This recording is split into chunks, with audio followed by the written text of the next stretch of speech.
नमस्कार, मी पंजाब डक. आज आहे 26 जून 2026. आजपासून परत एकदा पुढचा अंदाज देणार आहे. राज्यातल्या सर्व शेतकऱ्याला सांगू इच्छितो की कालपर्यंत 26 म्हणजे 25 पर्यंत राज्यामध्ये विविध भागामध्ये खूप पाऊस झाला. काही नद्या नाल्याला पूर आले. मुक्ताईनगर झालं, इकडं परभणी जिल्ह्यात, इकडं हिंगोली जिल्ह्यात औंढ्याकडं, इकडं अमरावतीकडं, अकोल्याकडं, बुलढाण्याकडं, घाटाच्या खाली बऱ्याच ठिकाणी पाऊस पडला आणि पूर देखील आले. आणि आता मग काही काही भाग त्याच्यामधून देखील वंचित राहिले आहेत. तर मग राज्यातल्या सर्व शेतकऱ्याला आणखीन एक अंदाज देणार आहे. शेतकऱ्यांना घाबरू नका, सगळीकडेच पाऊस पडणार आहे. म्हणजे आजपासून परत पावसाचा जोर वाढणार आहे. 26 पासून ते 1 तारखेपर्यंत दररोज अशा वेगवेगळ्या भागात चांगला पाऊस पडणार आहे. आज देखील पूर्व विदर्भ, पश्चिम विदर्भ, मराठवाडा, उत्तर महाराष्ट्र, कोकणपट्टी, खानदेश, घाटमाता, त्याच्यानंतर पश्चिम महाराष्ट्रामध्ये सगळीकडं वेगवेगळ्या भागात असा दुपारनंतर बऱ्याच ठिकाणी पाऊस देखील सुरुवात होणार आहे. सर्वदूर एकदाच येणार नाही, पण भाग बदलत बदलत सुरुवात होणार आहे. म्हणून हे अंदाज लक्षात घ्यायचा. असाच पाऊस काय होणार आहे म्हणजे 26, 27, 30, 31, 30 तारखेपर्यंत चांगला वेगवेगळ्या भागात पडणार आहे. म्हणून हा अंदाज लक्षात घ्यायचा. पण सर्वप्रथम आणखीन जुलैच्या पहिल्या आठवड्यात मात्र सगळ्यांसाठी एक सूचना. मुंबईकर, पुणे आणि उत्तर महाराष्ट्रातल्या शेतकऱ्याला सांगू इच्छितो की 2 जुलै ते 8 जुलैच्या दरम्यान मुंबईकडं मग काही ठिकाणी अतिवृष्टी होईल. म्हणजे इतका पाऊस पडेल की आतापर्यंत मुंबईला इतका पाऊस कधीच नाही, असा पाऊस येणार आहे. म्हणून मुंबई, पुणे, उत्तर महाराष्ट्रातल्या शेतकऱ्यांनी हा अंदाज लक्षात घ्यायचा. आणि आपल्या जे ओढे नाले असतील त्याच्या बाजूला समजा एखादेच जनावर बांधलेले असतात, त्याच्यामुळे ते 8 दिवसामुळे काळजी घ्यायची. कारण की मुंबईकडं खूप मध्ये 2 जुलै ते 8 जुलै मध्ये वेस्टर्न महाराष्ट्रामध्ये, पश्चिम महाराष्ट्र असा तिकडं चांगला पाऊस पडणार आहे. म्हणून हे अंदाज लक्षात घ्यायचा. तर तो पाऊस तुम्हाला मुंबईकरांना सांगू इच्छितो की जुलैच्या पहिल्या आठवड्यात मुंबई, इगतपुरी, नाशिक, त्याच्यानंतर इकडं त्र्यंबकेश्वर हे पट्टा, त्याच्यानंतर संगमनेर, घाटमाता, हे अहिल्यानगर, हे असा पट्टा काय होणार उत्तर महाराष्ट्राचा.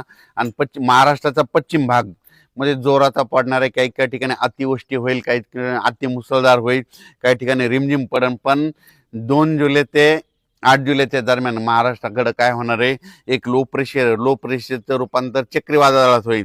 आणि ते चक्रीवादळ सरळ महाराष्ट्राकडे येईल. आणि त्याच्यामुळे महाराष्ट्राकडे मग काय होणार आहे, महाराष्ट्रामध्ये ठिकठिकाणी म्हणजे जुलैच्या पहिल्या आठवड्यात मुसळधार पाऊस पडणार आहे. म्हणून हा अंदाज लक्षात घ्यायचा.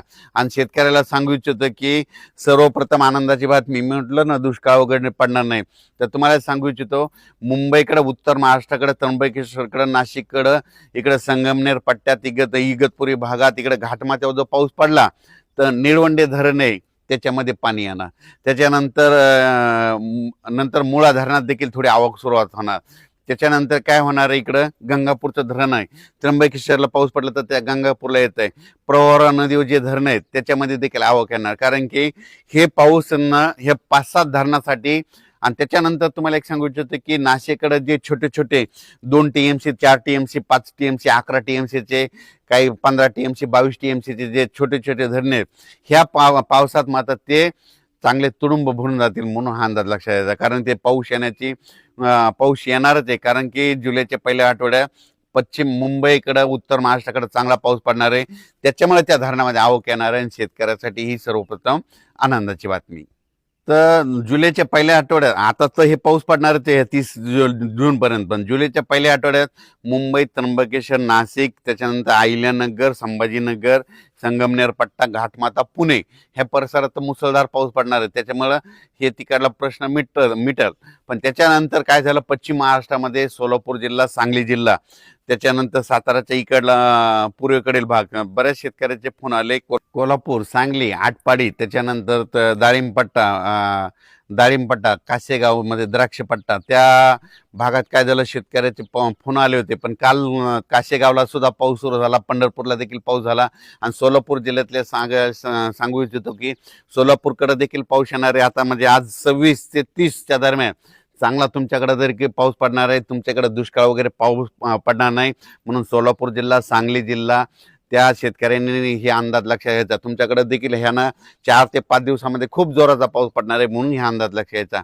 एकदम सगळीकडे पडणार नाही, दररोज वेगवेगळा भाग घेणार आहे. म्हणून हा अंदाज सर्व शेतकऱ्यांनी लक्षात घ्यायचा.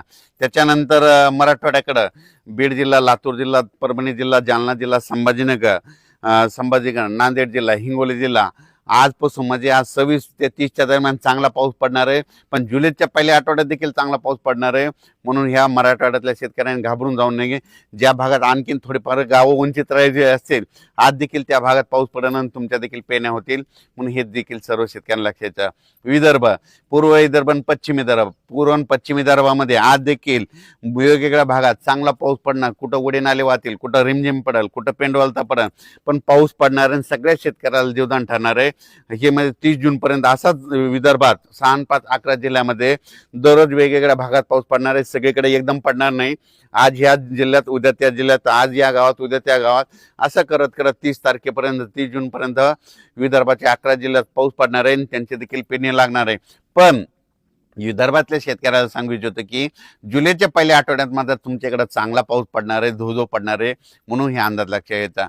त्याच्यानंतर सगळ्यात खास करून परत एकदा मुंबईकरांना एकदा सांगू इच्छितो, मुंबईच्या जनतेला, पुण्याच्या जनतेला, इकडं अहिल्यानगर, उत्तर महाराष्ट्र, त्र्यंबकेश्वर, नाशिक, त्यांना सांगू इच्छितो की मुंबईकडे काय होणार आहे की 2 जुलै, 1 जुलै ते 8 जुलैच्या दरम्यान मुंबईकडे माझा तरी अंदाज आहे त्या 7 ते 8 दिवसामध्ये 1000 मिलीमीटर पेक्षा वर पाऊस पडेल. मध्ये किती 1000 मिलीमीटरच्या वरीमध्ये 1100-1200 मिलीमीटर पाऊस 1 जुलै ते 7 जुलैच्या दरम्यान मुंबईमध्ये, म्हणजे संपूर्ण मुंबईमध्ये जवळपास 1000 ते 1100 मिलीमीटर पाऊस पडेल. काही ठिकाणी काही दिवशी 150 मिलीमीटर पडेल, काही दिवशी 180 पडेल, कुठं 100 मिलीमीटर पडेल एका दिवशी. असं करत 7 दिवसामध्ये इतका पाऊस पडणार आहे. म्हणून मुंबईकरांनी म्हणजे त्या 8 दिवसामध्ये सतर्क राहावे, माझी ही विनंती आहे. ज्या ठिकाणी तुंबतं पाणी, ज्या ठिकाणी साचतं, त्या ठिकाणी सगळ्यात काळजी घेण्याचं. सगळ्यात याचा नंतर तुम्हाला काय केलं जाईल, पुन्हा आणखीन 1 तारखेला तुम्हाला आणखीन एक मेसेज दिला जाईल आणि कोणत्या टायमाला पाऊस येईल त्याचा सगळा डिटेल दिला जाईल. पण राज्यात मात्र पहिल्या